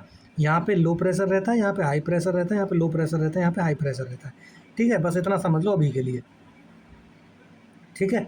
अब बात करते हैं किसका, moisture and precipitation. Pressure and wind relationship में बस आप इतना याद रखना कि जो विंड है वो ब्लो करती है हाई प्रेशर से लो प्रेशर की तरफ। फिर बात करते हैं moisture and precipitation. When wind blow from the ocean to land, जब हवा या फिर जो वायु है वो ओशियन से लैंड की तरफ चलती है, दे कैन कैरी ह्यूमिडिटी, ये अपने साथ ह्यूमिडिटी कैरी करके चलती हैं, ठीक है ना। यानी कि और उसके बाद क्या होता है, वार्म मोस्ट एयर, ठीक है ना, जो वार्म और जो गर्म हवा है, ठीक है, वो ऊपर उठती है over the mountains and low pressure areas. It cools condense and cause heavy rainfall. अब इसका आपको सिंपल सा मतलब बताता हूँ ये क्या कह रहा है यहाँ पे, ठीक है। देखिए मान लीजिए ये लैंड है, ठीक है, यहाँ पे माउंटेन है और यहाँ पे एक है हमारा क्या बच्चा, सॉरी, ये देखिए ये लैंड है और ये माउंटेन है, ठीक है बच्चे। दूसरी तरफ यहाँ पे समुद्र बहुत सारा, ठीक है। अब जो हवाएं हैं वो किधर से चलती, समुद्र से लैंड की तरफ चलती हैं। और जब ये हवाएं समुद्र से लैंड की तरफ चलती हैं तो बीच में जो माउंटेन पड़ता है, क्योंकि जो हवाएं आ रही हैं इनमें पानी की मात्रा भरपूर है, ठीक है ना, क्योंकि ये गर्म हवाएं हैं और गर्म हवाएं क्या करती है, अपने मॉइस्चर जो कैप्चर करती हैं ओशियन से, ठीक है ना, पानी लेती हैं ओशियन से, ठीक है ना, एब्जॉर्व करती हैं एक तरह से, जो मॉइस्चर करते हैं जो वेपर है वो इसमें हवा में आ जाता है, ठीक है। और जब ये हवा माउंटेन पे ऊपर की तरफ चलती है तो जैसे जैसे ऊपर जाती है ये हवा ठंडी होती चली जाती है और जो इसके अंदर का पानी है वो किस में कन्वर्ट होने लगता है, वो होने लगता है बर्फ़ में। और ऐसी ही बहुत सारी बर्फ़ मिलके क्या बना देती है, एक क्लाउड बना देती है, ठीक है ना। और जिस साइड से हवा माउंटेन पे चढ़ रही है, ऊपर चढ़ के ठंडी होती है, क्लाउड बनते हैं और क्या होती है फिर प्रेसिपिटेशन होती है, बर्फ़ होती है, ठीक है। ये बात ये कह रहा है, ठीक है, ओके। अच्छा जी, फिर बात करते हैं इनलैंड वर्सेस कोस्टल डिफरेंसेस, यानी कि कोस्ट में और इनलैंड में क्या फ़र्क होता है। Coastal areas experience moderate temperature, हमने थोड़ी देर पहले बात की थी किस तरह से जो समुद्र देर से गर्म होता है, यानी कि दिन में धरती गर्म होती है, समुद्र ठंडा होता है, तो हवाएं समुद्र से धरती की तरफ चलती हैं, और रात में जो है लैंड ठंडी हो जाती है, समुद्र गर्म हो जाता है, तो हवा धरती से जो है उसकी तरफ चलती है, समुद्र की तरफ चलती है। तो इसके कारण क्या होता है, जो कोस्टल इलाके के जो एरिया होता है उसमें मॉडरेट टेम्परेचर होता है, यानी कि ठंडी हवा लगातार बहती रहती है, जिसके कारण टेम्परेचर ज़्यादा नहीं होता, कभी लैंड ब्रीज चलती है तो कभी सी ब्रीज चलती है, ठीक है। फिर इनलैंड एरियाज लाइक दिल्ली, यहाँ पे ओशियंस तो है नहीं, अब ओशियन नहीं है तो धरती अगर गर्म होगी तो टेम्परेचर भी क्या होगा, एक्सट्रीम लेवल का होगा, ठीक है ना। और सिंपल सी बात है, ह्यूमिडिटी है ही नहीं यहाँ पे, क्योंकि समुद्र नहीं है तो जो वाटर वेपर है वो कहाँ से कैप्चर करेगा, ठीक है। तो इसकी वजह से क्या होता है, यहाँ पे एक्सट्रीम क्लाइमेट देखने को मिलता है आपको दिल्ली में। जैसे कि आप इंडिया का मैप जानते हैं, ठीक है, ये इंडिया का मैप है, यहाँ पे क्या है, दिल्ली है, ठीक है बच्चे, और ये ओशियन है, ठीक है। तो जो ये कोस्टल वाले इलाके हैं इनमें क्या मिलेगा आपको, मॉडरेट टेम्परेचर मिलेगा, ठीक है। और जो दिल्ली वाला इलाका है इसमें आपको एक्सट्रीम टेम्परेचर देखने को मिलेगा, ठीक है, क्योंकि लैंड बहुत जल्दी क्या होती है, गर्म होती है, बहुत जल्दी रात में ठंडी होती है। अब जब दिन में गर्म होगी तो टेम्परेचर कैसा होगा, एक्सट्रीम टेम्परेचर होगा। लेकिन दूसरी तरफ हमारा जो पेनिनसुलर भारत है, डेक्कन प्लेटू वाला भारत है, ठीक है ना, उसमें क्या होगा, दिन में जो लैंड गर्म हो रही है तो समुद्र की जो ठंडी हवाएं लैंड की तरफ आएंगी, रात में अगर ओशियन गर्म हो रहा है तो लैंड की हवाएं समुद्र की तरफ जाएंगी। इस तरह से एक सर्कुलेशन बना हुआ है ठंडी हवाओं का, ठीक है। इसकी वजह से क्या होता है, जो कोस्टल इलाकेज होते हैं वहाँ पे टेम्परेचर मॉडरेट होता है, ठीक है ना, कभी भी बिल्कुल ना ज़्यादा बहुत ज़्यादा गर्मी पड़ती है ना ज़्यादा ठंड पड़ती है, ठीक है। अब आते हैं हम क्वेश्चन नंबर 3 पर। Describe the major seasons of India and explain the climatic condition associated with each season. तो इसमें हम इंडिया के जो सीजन्स हैं उसके बारे में पढ़ेंगे। तो 4 सीजन्स हैं। पहला है हमारा कोल्ड वेदर सीजन, ये हमारा मिड नवंबर से फरवरी तक रहता है, ठीक है। फिर इसमें जो स्काई है बिल्कुल क्लियर होता है, टेम्परेचर लो होता है, लो ह्यूमिडिटी होती है, day are warm and night are cold, इसमें जो दिन है थोड़े गर्म होते हैं और नाइट जो क्या होती है, ठंडी होती है। विंड एंड रेन की अगर बात करें तो north east trade wind blows from the land to sea, making it dry for most of India. However, western disturbance, cyclones, storm from the Mediterranean Sea bring winter rainfall to the northern plains and snow to the Himalayas, which is highly beneficial for rabi crops like wheat. देखिए, ठंडा जो मौसम होता है India में उसमें क्या होता है, वो ड्राई होता है मोस्टली, उसमें बारिश वारिश नहीं होती है, ठीक है। और इसमें क्या होता है, जो ठंडा सीजन होता है ना, ठीक है ना, जो इंडिया है, ठीक है, इंडिया से क्या होता है कि ठंडे सीजन में जो हवाएं हैं वो लैंड से इधर चलती हैं समुद्र की तरफ, तो सिंपल सी बात है, मॉइस्चर होता नहीं है, वेपर होता नहीं है, जिसकी वजह से क्या होती है, जो एयर्स होती है वो ड्राई होती है, ठीक है ना। लेकिन इंडिया में विंटर में क्या होती है, बारिश होती है। अब कैसे बारिश होती है, ठीक है ना, जब मॉइस्चर ही नहीं तो आपको पता है, आपने यूरोप के नीचे एक मेडिटेरेनियन सी देखा होगा, ठीक है ना, जैसे ये पूरा ये इलाका है, ठीक है, ये अरब पेनिनसुला है, ठीक है। और अरब पेनिनसुला यहाँ पे नीचे आप जानते हो अफ्रीका वगैरह है, ठीक है ना। तो अफ्रीका के ऊपर एक समुद्र है, सी है, जिसको बोलते हैं मेडिटेरेनियन सी। ये इस टाइम गर्म होता है, ठीक है ना। जब गर्म होता है तो यहाँ से जो हवाएं ऊपर उठती हैं और ऊपर उठती हैं, तो उसी समय यहाँ पे जेट स्ट्रीम चल रही होती है ऊपरले बॉर्डर पर, ट्रोपोस्फियर के बॉर्डर पर जेट स्ट्रीम हवाएं चल रही होती है बहुत तेज़। तो वो क्या करती हैं, जो यहाँ से हवाएं ऊपर उठती हैं ना उनको अपने साथ भागकर यहाँ ला जाती हैं, और जब यहाँ लाती हैं तो आप जानते हैं इंडिया के यहाँ पे बहुत बड़ा माउंटेन है जिसको बोलते हैं हिमालयन माउंटेन। जब ये हवाएं यहाँ से बहती हुई आती हैं तो 2 हिस्सों में बढ़ जाती हैं, एक नॉर्थ की तरफ चल जाती है हिमालय में और एक साउथ की तरफ आ जाती है। जो साउथ की तरफ गर्म हवाएं आती हैं, ठीक है ना, तो ये क्या करती हैं, ये इंडिया में बारिश करने का काम करती हैं, जिसकी वजह से क्या होता है, बारिश होती है, ठीक है ना। दूसरा, विंटर सीजन में आपको पता है जो तमिलनाडु वाला इलाका है यहाँ पे भी बारिश होती है। आपको पता है जो मानसून वाला सीजन है ना तमिलनाडु में, उससे बारिश नहीं होती, बल्कि जब ये हवाएं धरती से समुद्र की तरफ जा रही होती है उल्टी, तो ये समुद्र से क्या करती हैं, कैप्चर करती हैं, ऐसे होके जा रही हैं, ठीक है ना, ऐसे इस तरह से जाती हैं। दोबारा बताता हूँ आपको, ये जैसे कि मान लीजिए इंडियन मैप है, तो यहाँ से जो हवाएं जा रही हैं, ठीक है, वो क्या होती हैं, वो तमिलनाडु से होते हुए जाती है समुद्र से होकर।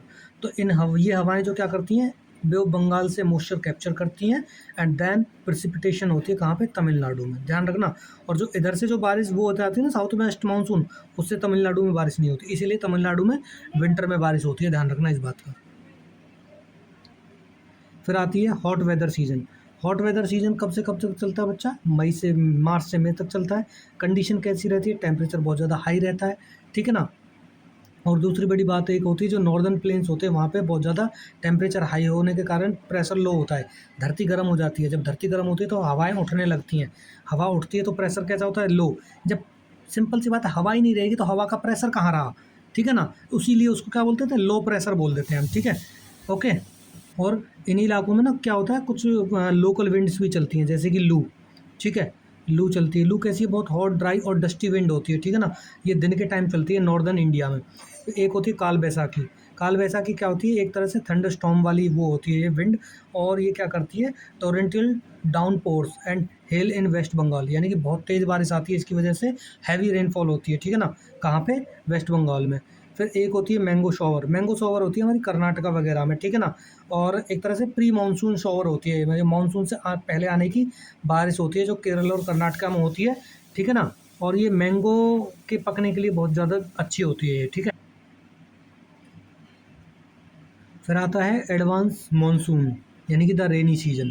जो ये रेनी सीजन हमारा कब से कब तक रहता है, जून से सितंबर तक रहता है। इसमें जो कंडीशन होती है, लो प्रेशर इंटेंसिटी होती है नॉर्दर्न प्लेन्स में, ठीक है ना। और जिसकी वजह से क्या होता है, जो ट्रेड विंड वगैरह वो उस तरफ बढ़ती हैं, ठीक है ना, ओशियन से लैंड की तरफ बढ़ती हैं। और जिसके कारण क्या होता है, रेनफॉल होता है। इसका आपको पूरा वो बता देता हूँ मैं एक तरह से। ये क्या होता है, पूरा मैप का खेल है इसमें, ठीक है। समुद्र से लैंड की तरफ देखिए, यहाँ टेम्परेचर ज़्यादा है तो यहाँ की हवाएं तो ऊपर उठ गई, ठीक है ना, यहाँ का टेम्परेचर ज़्यादा है, ठीक है। जब यहाँ का टेम्परेचर ज़्यादा है तो हवाएं ऊपर उठ गई हैं, तो समुद्र की जो ठंडी हवाएं इनकी जगह लेती हैं। और जब ये समुद्र से होती हुई हवा आती है तो क्या करती है, ये बारिश करती हैं। और आप जानते हो जो ये वाला इलाका है ना, ये जो इंडिया का कोस्टल इलाका है, ये जो इंडिया का कोस्टल इलाका है, यहाँ पे माउंटेन है जिनको वेस्टर्न घाट बोलते हैं, वो इन हवाओं को रोकते हैं, ठीक है ना। इन हवाओं को रोकते हैं तो यहाँ पे क्या होती है, झमाझम बारिश होती है, बढ़िया वाली, ठीक है ना। इसीलिए आप देखना यहाँ पे बहुत ज़्यादा जो है माउंटेन पे जो बहुत ज़्यादा वेजिटेशन मिलेगी आपको। और कुछ हवाएं यहाँ से निकलती हुई राजस्थान से होती हुई इंडिया में आती है, और कुछ हवाएं इधर से बे ऑफ बंगाल से होती हुई आती हैं, जो मानसून का काम करती हैं इंडिया में। और जो बीच में जो है बारिश कई बार रुक जाती है तो उसको क्या बोलते हैं हम, एक तरह से रेनी इंटरवल बोलते हैं हम, ठीक है बच्चा। ये देखिए किस तरह से जो मानसून आती है, ये मानसून जो है एडवांस साउथ वेस्ट मानसून है। मानसून किस तरह से जो अरब सागर से एक शाखा आती है, एक ब्रांच इधर से आती है, और ये क्या करती हैं, पूरे इंडिया में क्या करती है, बारिश। ये वेस्टर्न घाट दिख रहा है आपको, यहाँ पे क्लाउड बनते हैं और बेहतरीन बारिश होती है। दूसरी तरफ ये हिमालय है, ठीक है। तो ये जो यहाँ से जाती है ब्रांचेज, ये यहाँ पे क्या करती हैं, बारिश करती हैं, ठीक है बच्चा।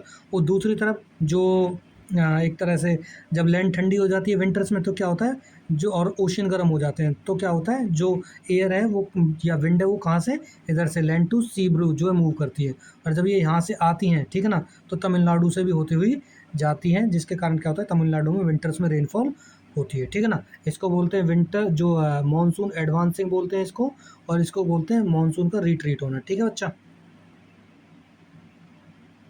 मानसून रिट्रीट अभी आपको मैंने बता दिया, ये कब से कब तक होता है, अक्टूबर टू नवंबर होता है, ठीक है ना। इसमें लो प्रेशर होता है कहाँ, northern plains weakens as the sun move south और skies become clear and temperature rises, ठीक है। सिंपल सी बात है, जो नॉर्दर्न प्लेन्स हैं इंडिया के, ठीक है ना, जहाँ पे हरियाणा पंजाब यूपी वगैरह है, यहाँ पे एक तरह से देखा जाए तो एक जो प्रेशर है वो वीक होने लगता है, यानी कि एक तरह से टेम्परेचर अगर कम होगा, जो ये टाइम है अक्टूबर नवंबर का, टेम्परेचर कम होने लगता है, ठीक है। तो धरती कम गर्म रहती है, उधर दूसरी तरफ ओशंस गर्म होने लगते हैं, जिसके कारण हवाएं जो उल्टी बहने लगती हैं, ठीक है ना।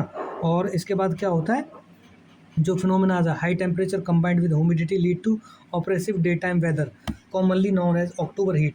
यहाँ पर अक्टूबर हीट का कॉन्सेप्ट आया है। सिंपल सी बात है, मानसून के बाद का टाइम ये होता है, टेम्परेचर तो दिन के टाइम तो ज़्यादा होता है लेकिन रात के टाइम कम होता है।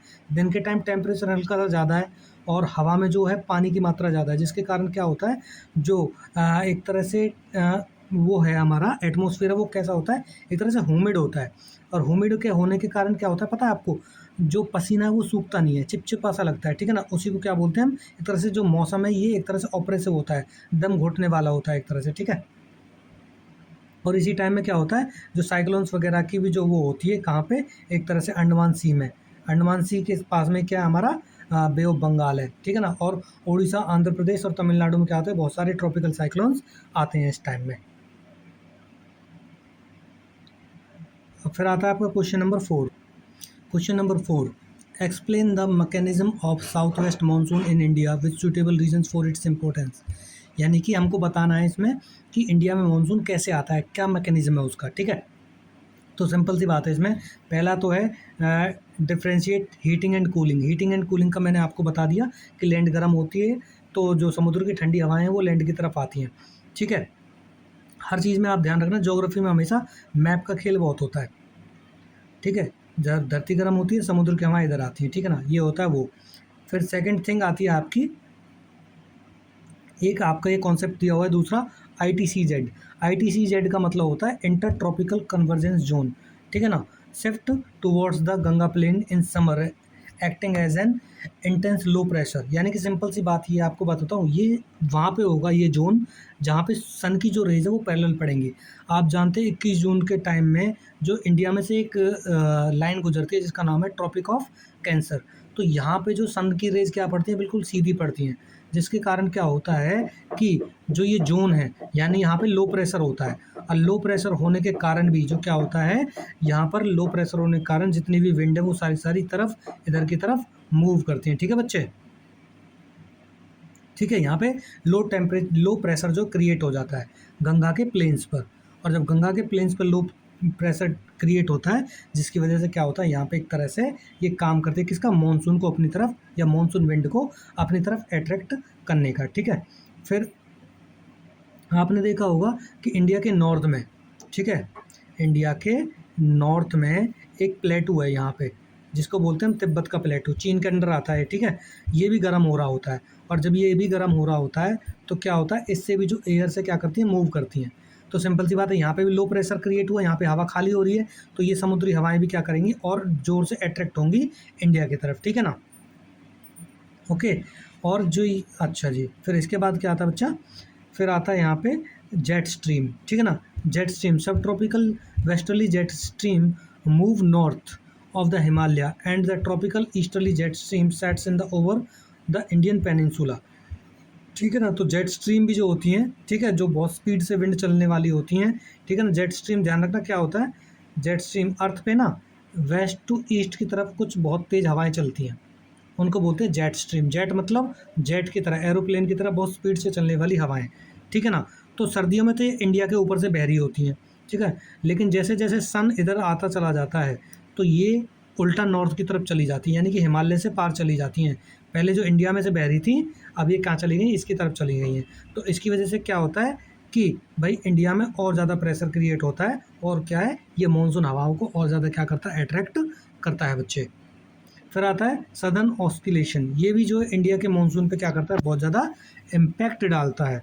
कैसे डालता है आपको बताऊँ, आप जानते हैं ये इंडिया है और इधर क्या पड़ता है, ऑस्ट्रेलिया पड़ता है, आप जानते हैं नीचे की तरफ, और इधर क्या है, ये पैसिफिक ओशियन है पूरा का पूरा, ठीक है ना। तो पैसिफिक ओशियन में क्या होता है, इधर जो एक है साउथ अमेरिका, आप जानते हो, तो इधर ना एक सर्कुलेशन चलता है, यानी कि पानी बहता है, ठीक है, किधर से, यानी कि नॉर्थ अमेरिका की तरफ से ऑस्ट्रेलिया की तरफ, ठीक है ना। ये गर्म पानी होता है, ये बहता है इधर की तरफ, ठीक है, इधर की तरफ बहता है, और जब ये गर्म पानी यहाँ से यहाँ आता है तो नीचे का समुद्र का पानी ऊपर जाता है, ठीक है। तो इसी तरह से सर्कुलेशन चलता रहता है इसका, ठीक है, सर्कुलेशन चलता रहता है। गर्म पानी यहाँ इकट्ठा होता है, और जब गर्म पानी यहाँ इकट्ठा होगा तो गर्म पानी के ऊपर की हवा भी गर्म होगी, हवा गर्म होगी, ऊपर उठेगी, ऊपर उठेगी, बादल बनेंगे, और बादल बनेंगे तो क्या होगी, बारिश होगी। एक तरह से ये भी क्या करता है, इंडियन के मानसून को इम्पैक्ट करता है। इम्पैक्ट कैसे करता है, जब तक इधर पानी गर्म होता रहता है, इकट्ठा एक्यूमुलेट होता रहता है, तो बारिश यहाँ पे इंडिया में ज़्यादा आती है, कोई दिक्कत नहीं है, ठीक है ना।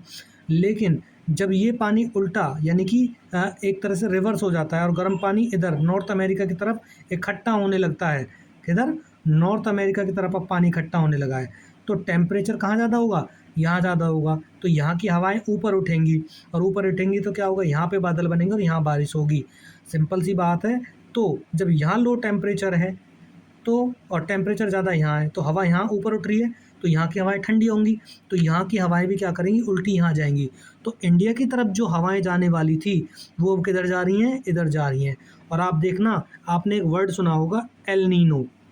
क्या सुना होगा, एल नीनो, ठीक है ना। जब ये आता है तो ध्यान रखना कि जो साउथ अमेरिका वाली साइड है वहाँ पे बादल बन रहे हैं अब, ठीक है ना। और जब वहाँ बादल बन रहे हैं तो इंडिया की मानसून को ऐसे इम्पेक्ट करेगा कि इंडिया में मानसून देरी से आएगी या तो, और देरी से आएगी तो सिंपल सी बात है फिर या फिर इंडिया में बहुत कम बारिश होगी। दो चीज़ें होंगी, इंडिया में या तो मानसून लेट आएगी और या फिर मानसून लेट आने के साथ साथ बारिश भी कम होती है बच्चा, ठीक है। अच्छा जी, इम्पोर्टेंस ऑफ मानसून। भाई इम्पोर्टेंस क्या है मानसून की, तो एग्रीकल्चर बैकबोन है इंडिया की। जो मोस्टली 60% ऑफ इंडियन पॉपुलेशन है वो एग्रीकल्चर पे डिपेंड है, ठीक है, मानसून पर डिपेंड है, ठीक है ना। और मोस्टली जो खरी क्रॉप्स है लाइक पैडी, मेज और कॉटन, ये सारी सारी क्या हैं, ये जैसे पैडी चावल की खेती, मक्का की खेती, कपास की खेती, किस पे डिपेंड करती है बच्चा, ये मानसून पर डिपेंड करती है, ठीक है। फिर आता है आपका वाटर रिसोर्सेज रेप्लेनिशमेंट, यानी कि जो वाटर के रिसोर्सेज है दोबारा से फुलफिल हो जाते हैं, ठीक है। जब मानसून आती है तो क्या होता है, सिंपल सी बात है, रिवर्स, लेक्स, एक्वाफायर्स, रिजर्वर्स, ये क्या करते हैं, ये प्रोवाइड कराते हैं ड्रिंकिंग वाटर। और जो हाइड्रो इलेक्ट्रिक पावर है वो प्लांट है वो क्या करते हैं, वो काम करते हैं। रिवर्स में पानी आता है, उसकी वजह से क्या होता है, हाइड्रो इलेक्ट्रिसिटी में हम जनरेट करते हैं। फिर आता है question number 5, monsoon is the life line of India, justify this statement with example. भाई कैसे लाइफ लाइन है मानसून इंडिया की, देखते हैं। पहला तो इकोनॉमिक लाइफ लाइन है, कैसे, क्योंकि जो जीडीपी है मोस्टली इंडिया की वो बहुत डिपेंड करती है किस पे, मानसून पे, ठीक है ना। क्योंकि जो गुड मानसून है वो क्रॉप्स को यील्ड करने में या फिर बेटर क्रॉप्स के लिए अच्छी होती है। क्रॉप्स अच्छी होंगी तो फूड सिक्योरिटी रहेगी, स्टेबल प्राइजेज रहेगा और रूरल इनकम बढ़ेगी, ठीक है ना। और इसके बाद अगर फेलियर होते हैं तो उसके कारण ड्रॉट आएगा, हो सकता है इन्फ्लेशन हो, ठीक है ना, महंगाई बढ़ेगी, ठीक है। दूसरा है यूनिफाइंग कल्चरल बॉन्ड। मानसून जब आता है तो फ्लोरा, फोना और एग्रीकल्चर साइकिल है वो आराम से चलती है, ठीक है ना, किसमें, मानसून में। और बहुत सारे जो फेस्टिवल्स हैं वो मानसून के आने पर भी मनाए जाते हैं, जैसे कौन कौन से बेटा, तीज, ओणम, बिहू, ठीक है ना। ये सारे सारे एग्रीकल्चरल क्या है, एक तरह से हार्वेस्ट वो हैं ये फेस्टिवल्स। फिर है वाटर सप्लाई एंड पावर। जब मानसून अच्छा आएगा तो जो रिवर्स हैं, गंगा, ब्रह्मपुत्रा, गोदावरी, इन सब में जो पानी की मात्रा अच्छी रहेगी, और पानी की मात्रा अच्छी रहेगी तो सिंपल सी बात है आप उससे हाइड्रो इलेक्ट्रिसिटी जनरेट कर सकते हैं, एग्रीकल्चर के लिए यूज़ कर सकते हैं, ठीक है ना। ओके, और ग्रीनरी रहेगी अच्छी। फिर है ecological rejuvenation. The dry scorched landscape of the summer transform into lush green ecosystem. जब मानसून आएगी तो सिंपल सी बात है गर्मी के कारण जो सूख गई थी चीज़ें, घासें सूख गई थी, वो दोबारा से हरी हो जाएंगी, और हरी हो जाएंगी तो सिंपल सी बात है जो वाइल्ड लाइफ है वो अच्छे से सर्वाइव कर पाएगी, फॉरेस्ट दोबारा से जो है उगने लगेंगे, वेजिटेशन दोबारा से ग्रो करने लगेगी, ठीक है। इसलिए क्या करते हैं, बहुत ही लाइफ लाइन है इंडिया की, ठीक है बच्चा। और अब आता है आपका question number 6, analyse the causes on and consequences of climate change, highlighting its impact on whether pattern. हमको कारण देखने हैं कि किस कारण जो है क्लाइमेट चेंज होता है और उसके क्या क्या परिणाम होते हैं, कॉन्सिक्वेंसेज क्या क्या होते हैं, ठीक है ना। और उसका वेदर पैटर्न यानी कि मौसम का जो पैटर्न है उस पर क्या इम्पैक्ट पड़ता है। तो सबसे पहले देखेंगे causes of climate change.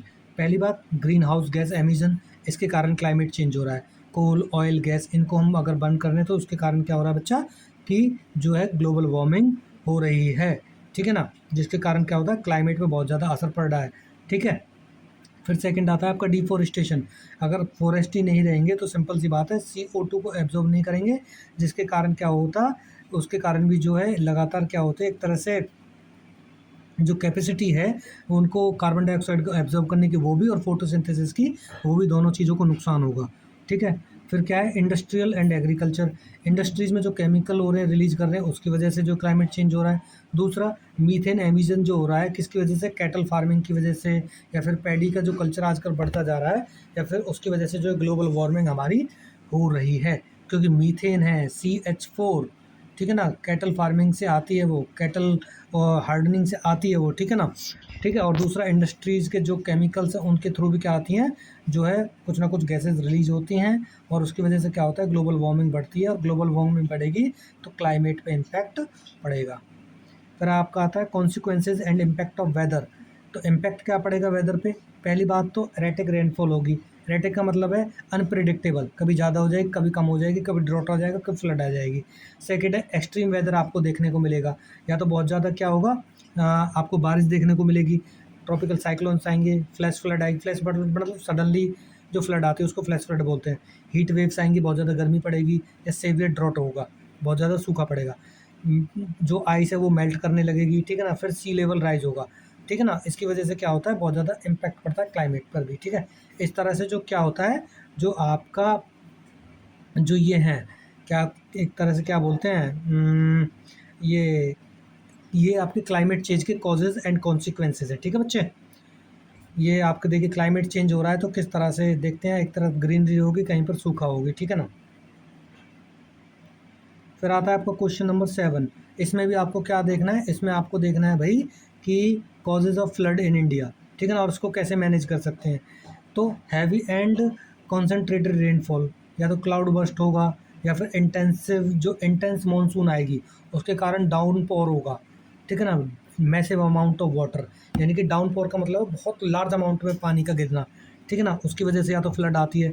Second आता है आपका सिल्टेशन ऑफ रिवर बेड्स, जो रिवर है, यानी कि सिंपल सी बात है, रिवर का जो नीचे वाला बेड है, यानी कि ये आप मान लीजिए लैंड है और इसके ऊपर से रिवर बह रही है, तो जो रिवर का बेड है इसमें सिल्टेशन हो रही है, बहुत ज़्यादा मात्रा में रेत जमा हो गया है, जिसके कारण क्या होगा, रेत जमा होगा तो पानी इधर उधर भागेगा, और जब पानी इधर उधर भागेगा तो बच्चा क्या होगा, वो बाढ़ का कारण बनेगा, ठीक है ना।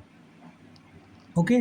और फिर क्या होता है आपका cyclone and storm surge, tropical cyclone on the eastern and western coast, giant sea waves inland undulating coastal districts, यानी कि सिंपल सी बात है, साइक्लोन्स की वजह से भी कई बार क्या होता है, जो कोस्टल इलाकेज होते हैं उनमें हैवी रेनफॉल होती है, क्या ऊपर वर्षा होती है, रेनफॉल होती है, ठीक है। फिर आपका है डिफोरेस्टेशन, डिफोरेस्टेशन के कारण भी क्या होता है, फ्लड के कारण होते हैं। कैसे, देखिए हम क्या करते हैं, stripping vegetation from the hilly areas, जब सिंपल सी बात है, जो हिली एरियाज हैं आपके, इनमें से अगर आप भाई पेड़ों को काट दोगे, पेड़ नहीं है, आप पेड़ काट दिए तो बारिश हुई, तो सिंपल सी बात है, इस पानी को जो पेड़ रोकते वो पानी अब बिना रुके ही निकल जाएगा, और जब बिना रुके निकलेगा तो वो हैवी मात्रा में क्या करेगा, इरोजन करेगा, ठीक है ना। जिसकी वजह से क्या होगा, फ्लड के चांसेस भी बहुत ज़्यादा बढ़ जाएंगे, ठीक है बच्चे। फिर इफेक्टिव फ्लड मैनेजमेंट, फ्लड को कैसे मैनेज कर सकते हैं बच्चा, सिंपल सी बात है भाई, डैम बना के, रेजर्वर बना के, ताकि हम एक्यूमुलेट कर सकें या फिर रोक सकें उस पानी को। एफोरेस्टेशन करके हिली एरियाज में आप प्लांट लगा दीजिए, जिसके कारण क्या होगा, फ्लड रुक जाएगी। फिर क्या, एम्बैंकमेंट्स एंड बर्ड्स, यानी कि एक तरह से तटबंध लगाना, यानी कि एक तरह से जैसे मान लीजिए रिवर बह रही है, उसके साइड में क्या कर दी, दीवार खड़ी कर दी हमने, जिसकी वजह से जो वाटर जाएगा उसको रोक लेगा ये, ठीक है ना। ओके बच्चा, तो इसको ऐसे करके भी हम क्या कर सकते हैं, हम प्रोटेक्ट कर सकते हैं नियर बाई विलेजेस को और एग्रीकल्चर फील्ड्स को ओवरफ्लोइंग वाटर से। फिर आता है फ्लड फोरकास्टिंग सिस्टम, तो सिंपल सी बात है, हम पहले ही अंदाज़ा लगा लें भाई कि किसकी वजह से, कि सैटेलाइट वगैरह से ट्रैक करके, या फिर एक तरह से उसका डेटा यूज़ करके हम पता लगा सकते हैं भाई कहाँ कहाँ पे जो है फ्लड आ सकती है, उसकी वजह से क्या करेंगे, हम पहले से ही अरेंज कर लेंगे, और इस तरह से हम फ्लड को क्या कर सकते हैं, रोक सकते हैं, ठीक है। फ्लड आती है तो देखिए किस तरह से जो लोग हैं अपने घर को छोड़ने पर मजबूत हो जाते हैं। और इंडिया में ध्यान रखना, असम, बिहार, ये वो इलाके हैं जहाँ पे हर साल बारिश आती ही आती है, फ्लड आती ही आती है, और लोग जो एक तरह से माइग्रेट करते हैं फिर। और फिर आपका था क्वेश्चन नंबर 8, इसमें हम पढ़ेंगे क्या, discuss how urbanisation and industrialisation increase frequencies of flood, यानी कि इंडस्ट्रियलाइजेशन के कारण और अर्बनाइजेशन के कारण जो फ्लड की फ्रिक्वेंसी बढ़ गई है, कैसे बढ़ गई है वो देखते हैं भाई। देखिए सबसे पहली बात तो एक है, कंक्रीट सरफेस है, यानी कि जब कच्ची सड़कें नहीं होगी, कच्ची लैंड नहीं होगी, तो क्या होगा, पानी जो है नीचे नहीं जाएगा, ठीक है ना। एक तरह से परमिएबल लैंड नहीं होगी, तो पानी नीचे क्या नहीं करेगा, फिल्टर नहीं करेगा, और जब नहीं करेगा तो सिंपल सी बात है, कंक्रीट वाले सरफेस रहेंगे, तो कंक्रीट उसको नीचे जाने नहीं देता है, जिसके कारण क्या होता है, जो एक तरह से सरफेस पे जो रन फ्लो होता है वो ज़्यादा, रन ऑफ होता है बहुत ज़्यादा होता है, ठीक है। उसके कारण भी क्या होता है, फ्लड आ जाती है कई बार। शहरों में आपने देखा होगा कई बार जो है आपको कच्ची सड़कें बहुत कम मिलती हैं, कच्ची जगह बहुत मतलब कम मिलती है, जिसके कारण क्या होता है, रेन वाटर बहुत हैवीली क्या करता है, फ्लो करता है, और कई बार बारिश का भी कारण, वो सॉरी बाढ़ का कारण बनता है। अनकरेजमेंट ऑफ वाटर बॉडी, जो वाटर बॉडीज है, लेक्स वगैरह है या पॉन्ड्स वगैरह है, कई बार लोग उन पे क्या करते हैं, अपने घर बना लेते हैं, ठीक है ना। और जिसकी वजह से क्या होता है, कई बार जब बारिश आती है तो जो वो जगह है लेक और पॉन्ड वाली वो भर जाती है, और सिंपल सी बात है जो उसमें घर बने होंगे तो सिंपल सी बात है वो डूबेंगे ही डूबेंगे। तो इसके कारण क्या होता है, बाढ़ आती है, वो बाढ़ में काउंट करते हैं। चेन्नई की बाढ़ और बेंगलुरु की बाढ़ ऐसी ही बाढ़ होती है ज़्यादातर, और चेन्नई की तो खासकर, ठीक है। अब फिर क्या है, एक चौक्ड ड्रेनेज नेटवर्क, जो अर्बन एरिया होता है उसमें क्या होता है, प्लास्टिक वगैरह के यूज़ के कारण क्या होता है, जो इंडस्ट्रियल जो स्लज होता है, इंडस्ट्रियल जो गंदगी होती है, वो क्या करते हैं, कई बार जो ड्रेनेज सिस्टम होता है, नाले वगैरह होते हैं, यानी कि ड्रेनेज सिस्टम होता है, उनको क्या करते हैं, ब्लॉक कर देते हैं प्लास्टिक वगैरह। और जब उनको ब्लॉक कर देंगे तो सिंपल सी बात है भाई, वाटर लॉगिंग होगी, पानी भराव होगा। जैसे आपने देखा होगा फरीदाबाद, गुड़गांव, या फिर आप दिल्ली में देख लेते हैं कि किस तरह से जो नाले वगैरह हैं वो प्लास्टिक के कारण क्या होते हैं, कई बार चोक्ड हो जाते हैं, यानी कि रुक जाते हैं। और जब रुकेंगे तो सिंपल सी बात है भाई, वो वाटर भरेगा ही भरेगा आसपास के इलाकों में। फिर दूसरा बड़ी बात है डिफॉरेस्टेशन ऑफ फैक्ट्रीज। फैक्ट्री लगाने के लिए क्या कर रहे हैं हम, कई बार क्या करते हैं, पेड़ों को काट रहे हैं। और जब पेड़ों को काट रहे हैं तो सिंपल सी बात है भैया कि फ्लड आने के चांसेस भी ज़्यादा रहेंगे। जो फॉरेस्ट वगैरह, जो पेड़ वगैरह फ्लड को रोकने में काम करते हैं, वो नहीं होगा। फिर आता है question number 9, explain the concept of carbon footprint and examine its role in global climate change. तो कार्बन फुटप्रिंट क्या होता है, कार्बन फुटप्रिंट होता है बच्चा कि total amount of greenhouse gases emitted into the atmosphere by human activities, ठीक है ना। यानी कि ग्रीन हाउस गैसेज जो हैं, कार्बन डाइऑक्साइड, मीथेन, क्लोरोफ्लोरोकार्बन वगैरह, ठीक है ना, ये कार्बन ग्रीन हाउस गैसेज हैं, ठीक है ना। ग्रीन हाउस गैसेज वो होती हैं जो अर्थ का टेम्परेचर बढ़ाने में मदद करती हैं, जो हीट को ट्रैप करती हैं, हीट को एब्जॉर्व करती हैं। और जब ये हीट को एब्जॉर्व करती हैं तो ये पृथ्वी का टेम्परेचर बढ़ाती हैं, ठीक है ना। इनको मीट्रिक टन्स में हम जो मेज़र करते हैं, और क्या होता है, इसको मेज़र करते हैं इंडिविजुअल लेवल पे भी, ऑर्गेनाइजेशन लेवल पे भी, प्रोडक्ट लेवल पे भी, और एंटायर नेशन लेवल पे भी। इसका मतलब क्या है कि भाई एक व्यक्ति ने कितना जो कार्बन जो है रिलीज़ की है, ऑर्गेनाइजेशन ने कितनी की है, या फिर एक प्रोडक्ट की वजह से कितनी कार्बन जो है रिलीज़ हो रही है, किसमें, एटमॉस्फेयर में, या फिर एक एंटायर देश कितना जो है कंट्रीब्यूट कर रहा है इस चीज़ में, ठीक है ना। कंट्रीब्यूट क्या कर रहा है, एक तरह से नुकसान ही पहुंचा रहा है, ठीक है। फिर क्या है, इट इंक्लूड्स, इसमें कौन क्या क्या हम इंक्लूड कर सकते हैं, डायरेक्ट एमिशन है, या तो भाई कार्बन फुटप्रिंट या कार्बन की मात्रा कैसे बढ़ती है इन गैसों की, पेट्रोल डीजल की कार यूज़ करते हैं, या फिर इनडायरेक्ट, भाई हम इलेक्ट्रिसिटी जनरेट करते हैं कैसे, कोयले को जलाकर, ठीक है ना। आज भी ध्यान रखना, इंडिया की 60 से 70% जो इलेक्ट्रिसिटी जनरेट हो रही है वो कोयले को जलाकर हो रही है। तो सोच के देखिए इनडायरेक्ट बर्निंग कितनी है, कार्बन कितना, कार्बन फुटप्रिंट कितना बढ़ रहा है, ठीक है ना। अच्छा जी, फिर बात करते हैं role in global climate change enhancing the green house effect. तो जो ग्लोबल क्लाइमेट चेंज है वो क्या कर रहा है, ग्रीन हाउस गैस को भी, सॉरी, ग्रीन हाउस गैसेज को इफेक्ट कर रहा है। Higher carbon footprint means more greenhouse gases enter the atmosphere.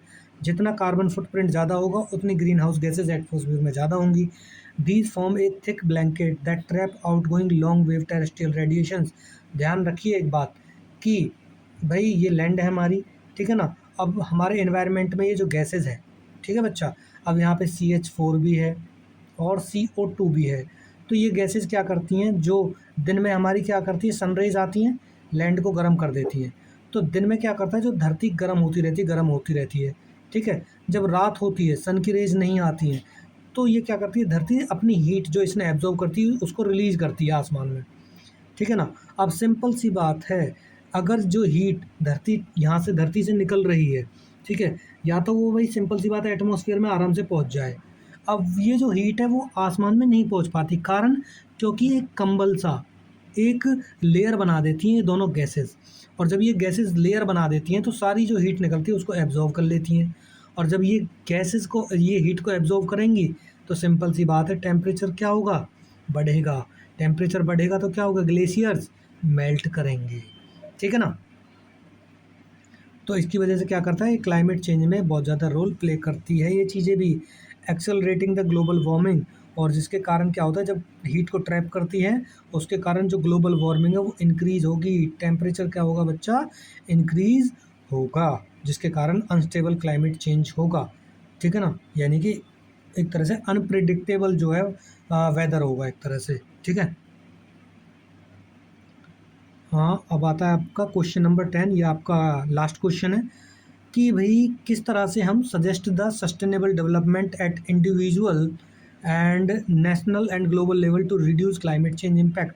किस तरह से हम एक व्यक्ति के तौर पर, एक देश के तौर पर, एक पूरे दुनिया के तौर पर हम जो है रिड्यूस कर सकते हैं क्लाइमेट चेंज के इम्पैक्ट्स को, ठीक है ना। तो वो स्ट्रेटजीज बतानी है हमको। तो सबसे पहले आता है बच्चा इंडिविजुअल लेवल, ठीक है ना। तो हम क्या कर सकते हैं, एनर्जी कंजर्वेशन कर सकते हैं, एनर्जी को बचा सकते हैं। कैसे?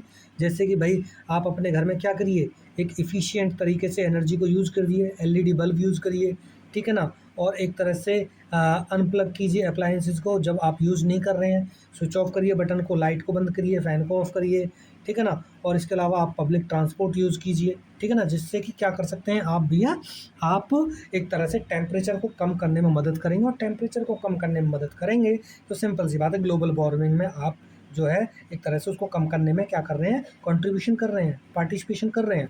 फिर दूसरा, एडप्ट द 3 Rs। 3 Rs का मतलब होता है बच्चा रिड्यूस, रीयूज़ एंड रिसाइकिल, ठीक है ना। कोई भी प्रोडक्ट है उसको क्या कीजिए आप, या तो उसकी मात्रा मतलब कंजप्शन कम कीजिए, कर रहे हैं तो उसको दोबारा से रीयूज़ करने का प्रोग्राम कीजिए, और रीयूज़ करने के बाद उसको दोबारा से रिसाइकिल करने का भी प्रोग्राम कीजिए, ताकि जो वेस्ट है वो मिनिमम हो, ठीक है ना। ओके। और जो मैन्युफैक्चरिंग की डिमांड है वो लो हो जाए, ठीक है। प्लांट ट्रीज़, आप क्या करिए, ट्री प्लांटेशन कीजिए, जिससे क्या हो, कार्बन सिंक्स हो, यानी कि सिंपल सी बात है कार्बन कम मात्रा में हो, ठीक है, क्योंकि फॉरेस्ट अल्टीमेटली क्या करते हैं, CO2 को एब्जॉर्ब करते हैं ना। दूसरा है नेशनल लेवल पे आप क्या कर सकते हैं भाई, सिंपल सी बात है रिन्यूएबल एनर्जी का यूज़ कर सकते हैं भाई। अब सिंपल सी बात है, कोयले से जो एनर्जी बन रही है उसकी जगह क्या करेंगे हम, solar energy, wind energy, hydro power plants का क्या करेंगे, यूज़ करेंगे हम, ठीक है ना, जिसके कारण क्या होगा, ग्लोबल वार्मिंग में हम कम कर सकते हैं। फिर दूसरा, प्रमोट इलेक्ट्रिकल मोबिलिटी, ठीक है ना। हम क्या करेंगे भाई, इलेक्ट्रिकल व्हीकल्स को बढ़ावा देंगे, ठीक है ना, जिसके कारण क्या होगा भाई, कि जो ग्लोबल वार्मिंग है कम होगी, ठीक है ना, टेम्परेचर कम होगा। हालांकि आपको पता है जो इलेक्ट्रिकल व्हीकल है उस पर भी एक तरह से कंट्रोवर्सी है। वो क्या कंट्रोवर्सी है बच्चा, क्योंकि जो इलेक्ट्रिक व्हीकल्स की जो बैटरी होती है उसको बनाने में इतना पॉल्यूशन हो जाता है कि जितना कि वो व्हीकल पूरे बचाएगा नहीं, ठीक है ना, इतना उसकी बैटरी बनाने में पॉल्यूशन हो रहा है, ठीक है। फिर क्या है, आप अनफोर्स स्ट्रिक्ट एनवायरमेंटल लॉज, आप जो बहुत कड़े कानून बना सकते हैं एनवायरनमेंट को लेकर, ठीक है ना, फॉरेस्ट को लेकर, टी प्लांटेशन को लेकर, ठीक है ना, उसको आप जो है बढ़ावा दे सकते हैं। और जब एनवायरमेंटल लॉज ज़्यादा होंगे तो सिंपल सी बात है लोग कम पॉल्यूशन करेंगे। फिर क्या है, global level enforcing international agreement, तो सिंपल सी बात है इसको लेकर आप कुछ इंटरनेशनल एग्रीमेंट भी कीजिए, जिससे कि आप एनवायरनमेंट को बचा सकें, ग्लोबल वार्मिंग को कम कर सकें, क्लाइमेट चेंज को घटा सकें। पेरिस एग्रीमेंट जैसे कीजिए, 2015 में हुआ था ये, ठीक है ना। इसमें जो है टारगेट रखे गए थे कि किस तरह से हमको ग्लोबल वार्मिंग को लेकर जो कुछ स्टेप्स उठाने हैं। इसमें 17 गोल रखे गए थे, ठीक है ना, कि किस तरह से जो है हंगर को हमको मिटाना है, भूख को मिटाना है, स्वच्छ पानी देना है लोगों को, अच्छी एजुकेशन देनी है, ठीक है ना, पॉल्यूशन को घटाना है, ठीक है। सस्टेनेबल डेवलपमेंट यानी कि ऐसा डेवलपमेंट करना है कि रिसोर्सेज को प्रेजेंट टाइम में हम क्या कर सकें, अच्छे से यूज़ कर सकें और उनको कंजर्व कर सकें फ्यूचर जनरेशन के लिए, ठीक है बच्चा। ओके। और क्लाइमेट फाइनेंस कर सकते हैं हम, इसमें हम कैसे कर सकते हैं, डेवलप्ड जो कंट्रीज़ है वो क्या करेंगे, फाइनेंशियल एड प्रोवाइड कराएंगे किनको, एक डेवलपिंग नेशंस को, यानी कि वो हेल्प करेंगे, या तो टेक्नोलॉजी देंगे उनको या पैसे से मदद करेंगे, जिससे कि वो क्या कर सके, वो भी देश कंट्रीब्यूट कर सकें। फिर दूसरा, global carbon cap policies encourage world wide carbon pricing और carbon taxes framework to hold large polluting corporation accountable. इसका मतलब क्या है, इसका मतलब ये है कि भाई बड़ी बड़ी फर्म्स पे या तो आप टैक्स लगाइए, ठीक है ना, या फिर एक तरह से उनको अनकरेज कीजिए, ठीक है ना, ताकि जो बड़ी बड़ी फर्म्स है वो क्या करें, पॉल्यूशन को लेकर अकाउंटेबल बने, ठीक है ना, वो अपने वहाँ अच्छी टेक्नोलॉजी यूज़ करें और पॉल्यूशन को कम से कम करने में क्या करें, एक जिम्मेदारी या जवाबदेही बने उनकी भी, ठीक है बच्चा। तो इस तरह से क्या होता है, आपके जो क्वेश्चन आंसर है कंप्लीट होते हैं, ठीक है। इनका रिवीजन कीजिए, बार बार रिवीजन कीजिए, अच्छे से पढ़ते रहिए, बढ़ते रहिए, ठीक है बच्चा।